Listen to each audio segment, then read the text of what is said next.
Agora a gente vai para o sistema digestório, que é disparadamente o mais exigido em prova, tá? Caiu já questões de microvelocidade, né? Perguntando qual era a função da microvelocidade. Caiu questões falando de enzimas que atuavam no sistema digestório. Caiu questões diretamente relacionadas aos nutrientes, tá? Então, volta e meia tem questão do sistema digestório. Bom, pode ser que apareça também a parte anatômica, pedindo para vocês apontar a estrutura e dizer o nome em função dela. Então, aqui tem todas as estruturas presentes no sistema digestório. Eu trouxe também, basicamente, os dois esfíncteres que são cobrados em vestibular de maneira geral, que é o esfíncter da cárdia, né, que conecta o esôfago ao estômago, e também a válvula pilórica, que é o esfíncter pilórico, que conecta o intestino delgado ao estômago. Eu trouxe para vocês aqui, ó, como o bolo alimentar é empurrado pelo esôfago através daqueles movimentos peristálticos em direção ao estômago também, tá? E aqui estão quase todos os órgãos que compõem o sistema digestório. Não tem muito tempo para falar de todos eles, mas eu vou abordar alguns. Aqui eu trouxe a parede do estômago, e aqui eu quero chamar a atenção para uma coisa, ó. Nas paredes do estômago, a gente vai ter algumas células muito importantes, que são, a saber, as células parietais, né? Então tá aqui de verdinho, ó, se vocês conseguem chegar, que são as células que vão produzir o ácido clorídrico. E esse ácido clorídrico produzido pelas células parietais serão de suma importância, porque num ambiente ácido estomacal, que a pepsina, que o pepsinogênio será convertido em pepsina, tá? A pepsina, a gente vai estudar depois, ela é uma proteína, né? Uma enzima que vai degradar peptonas, né? Vai degradar proteínas em peptonas. Então, quando a gente come carne, por exemplo, a pepsina é quem degrada, né, aquela carne, aquela proteína grandona que a gente comeu em proteínas menorzinhas. Ainda não a nível de aminoácido. Isso é a tripsina que faz no intestino, mas já menorzinha, tá? E também a gente tem as células, que a gente chama de células principais, né, que vão produzir o pepsinogênio. Então, as células parietais vão produzir o ácido clorídrico, e as células as células principais vão produzir o pepsinogênio.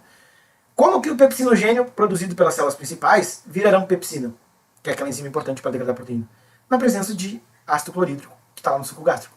E quem produz o ácido clorídrico? As células parietais. Então, as células principais produzem pepsinogênio, que virá a ser convertido em pepsina, e as células parietais secretarão o ácido clorídrico, tá?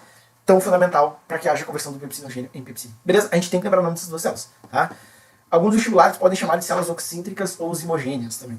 A URGS, aqui o vestibular do Rio Grande do Sul, ele prefere esse termo, tá bom? Então, cuidado com os tipos de células presentes no estômago. A gente dá só importância para as células intestinais, né, para os enterócitos, porque eles têm lá as microvelocidades, mas pode aparecer alguma coisa a nível celular estomacal, tá? O intestino delgado, ele é dividido em três. É o DJI, né? DJI, DJ, tá? Duodeno, jejúnio e íleo, duodeno, jejúnio e íleo, duodeno, jejúnio e íleo. DJI. Primeira porção, duodeno. Segunda porção, DJI, né? Duodeno, jejúnio e íleo. Então, no duodeno, onde vai ocorrer a absorção dos nutrientes, a maioria da absorção dos nutrientes. No jejum, a gente tem um pouquinho, no íleo quase a gente não tem nada. A gente tem já a conexão com o intestino grosso, que vai produzir lá. O íleo pode produzir, se não me engano, a vitamina K, ou a B12, acho que é B12, tá? Produzindo essa porção final do íleo intestinal aqui. Beleza? Aqui eu trouxe uma célula intestinal, na verdade um corte de células, né, intestinais, que a gente chama de enterócitos. Tá? Entero é intestino. Por isso que um especialista em aparelho digestivo é um gastro, né, de estômago, entero de intestino, logista, gastroenterologista. Tá? Então o gastroenterologista, que é o médico especialista em sistema digestório, vai saber muito de estômago e intestino. E aí a gente tem os enterócitos, que são as células intestinais, que nessas células a gente tem lá as velocidades, né, as microvelocidades intestinais. Lembrando que as microvelocidades intestinais, elas servem para aumentar a área de contato da célula intestinal com o nutriente. E esse aumento da área de contato da célula intestinal com o nutriente vai gerar uma absorção mais rápida. Por isso que, nas células do intestino, a gente come e em 24 horas depois, esse nutriente... Que 24 horas? A gente come e 2 horas depois, esse nutriente está na nossa corrente sanguínea. A gente tem um pico de glicose depois de uma refeição, em até 2 horas. Tá? E aí, né, claro, algumas coisas demoram um pouco mais para ser digeridas. Por exemplo, proteínas, né? A carne demora mais para ser digerida. 24 horas, dependendo o que tem naquela carne, se tem um pouquinho de cartilagem, tem um pedacinho de osso, demora mais tempo ainda, tá? Uma coisa importante, dentro das microvelocidades intestinais, a gente vai ter os capilares sanguíneos, né? A gente vai ter lá as arteríolas e as vênulas. Porque uma delas vai ter que absorver os nutrientes, tá? E a outra dela vai ter que fornecer para esse tecido o oxigênio, né? Então, cuidado, porque você não acredito que vai aparecer na FUVEST, aparecer essa questão. Qual era a função da arteríola, qual era a função da vênula. Mas não acredito que o Enem possa perguntar alguma coisa nesse sentido. Mas perguntasse, vênulas, absorção de nutriente, arteríola, irriga o tecido com oxigênio, tá? Irriga a velocidade lá intestinal com oxigênio. E também tem o vaso linfático, né? Que é por onde serão absorvidas a gordura, né? A gordura é absorvida pelos vasos linfáticos. Lembra qual é o nome da proteína que transporta gordura no nosso corpo? É uma proteína que os marombados gostam de tomar. Eu só tô indo na academia, tô tomando creatina e tu também tô tomando um pauzinho branco lá, que é a A. Pra quem não lembrou, ou pra quem lembrou, deixa nos comentários. Pra quem não lembrou, chama no DM, tá bom? Então lembre disso, né? Essa especialização da superfície das células intestinais, chamada microvelocidade, que tem por função aumentar a área de contato com o nutriente e, por consequência desse aumento de área, uma absorção mais rápida, tá bom? Por isso que, por exemplo, algumas cobras ficam lá muitos dias digerindo uma presa, porque elas não têm uma velocidade intestinal tão desenvolvida assim, tá? O que mais? Tem as glândulas anexas do sistema digestório, que é o fígado e o pâncreas, né? O fígado é um cara assim, ó, é um órgão multitarefa, né? A gente podia ficar uma aula inteira só falando de fígado, tá bom? Mas o fígado produz a bile. A bile é produzida no fígado. O fígado produz a bile. A bile é produzida no fígado. Tá, mas onde é que é armazenada ela? Na vesícula. A vesícula biliar apenas armazena a bile, tá? Então, cuidado com isso. Ah, ô senhora, minha tia lá, a tia Jurema, ela extraiu a vesícula, ela tá com pedra na vesícula, extraiu a vesícula, agora não produz mais a bile, né? Não, produz sim. Ela só não tem mais local de armazenagem. Ela vai secretar essa bile que ela produz direto lá no canal do adenal. Mas ela produz, tá bom? Então o fígado produz a bile. A bile é um líquido que tem por função tornar os lipídios, né, tornar a gordura que a gente tem contato lá no intestino absorvível.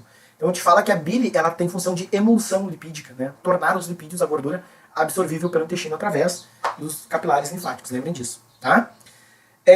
O fígado é uma glândula mista, né? Porque ele tem lá produção de hormônios, que ele libera no sangue, e produção da bile, que ele libera na vesícula, né? Que tá aqui, ó, vesícula biliar. Então a gente pode dizer que ele é uma glândula mista, tal como o pâncreas, que a gente vai falar, tá? Que tá aqui, ó. Tá? O pâncreas também é uma glândula mista, porque ele tem uma porção endócrina e uma porção exócrina. Ele vai secretar, né, através das ilhotas de Langerhans, ou ilhotas pancreáticas, a insulina e o glucagon. Né? Isso ele libera pro sangue. Por isso que é endócrino. E exocrinamente, o que o pâncreas produz? O suco pancreático, que é rico em enzimas, diferentemente da bile. A bile não tem enzima, pessoal. A bile é emulsão de lipídios, tornar a gordura absorvível. Rica em sais, né? A bile é rica em sais biliares. O pâncreas vai ter a gastrina, a secretina, a colecistocina, a enterogastrona. Não precisa saber o nome desses hormônios, tá? Dessas substâncias todas produzidas ali, pelo estômago, né? Pelo duodeno, enfim, não precisa saber disso. O que eu quero que saiba? Que o pâncreas vai produzir o suco pancreático, que é rico em enzimas digestivas. Esse sim, suco pancreático rico em enzimas digestivas e carbonatos. Já a bile, rica em sais e sem enzimas digestivas, tá bom? Então pode ser que apareça alguma coisa aí de fígado e de pâncreas, que são glândulas que auxiliam no sistema digestório. Mas se não aparecer isso, ainda tem, né, o final da absorção o final da digestão, que é o intestino grosso. Então o intestino grosso, ele é, como o próprio nome diz, mais espesso, né, mais grossinho que o intestino delgado, ele fica por fora. A porção anatômica que poderia cobrar o colo ascendente, que é a parte que sobe, o colo transverso, né, como o próprio nome está dizendo, tá na transversal, o colo descendente, que é o que desce, o reto, tá, que é essa partezinha, o final do reto é o canal anal, e o ânus, né, que é onde libera lá. Ainda tem o apêndice vermiforme. O apêndice não serve pra nada, né, senhor? Calma lá, meu jovem. O apêndice, ele tem bactérias lá, né, na microbiota intestinal. Cara, tem um livro bem bom. Vocês nem precisam disso, podem ler, joga no YouTube aí que vocês acham. Dizendo que o intestino é o segundo cérebro humano, devido à quantidade de células nervosas que tem. E realmente o intestino é. Então, o intestino é muito importante para o corpo, muito importante, tanto o grosso quanto o delgado. Claro, o grosso é menos abordado em provas do que o delgado, né? Mas, por exemplo, nas células intestinais do intestino grosso, eu vou ter o resto da absorção, vou ter além da produção das fezes, que é o bolo fecal, o resto da absorção de água. Então, o intestino grosso, ele tem uma função de absorção, não de nutrientes, mas de água. Então, é ele que deixa nossas fezes naquele estado pastoso. Por que que quando a gente tem uma irritação intestinal, que a gente tem uma diarreia, a gente também vai ter automaticamente uma desidratação? Porque a gente não consegue absorver água no intestino grosso. Então, o intestino grosso ou delgado estando com algum problema, a gente não vai ter absorção de água. Não tendo absorção de água, a água vai embora com as fezes. A água indo embora com as fezes nos desidrata, tá? A gente fica desidratado. Por isso que a diarreia mata milhares de pessoas no mundo, principalmente por desidratação, tá? Imagina, pessoal, uma morte que, né, não desejo pra ninguém. Tá bom, gente? Então, era isso.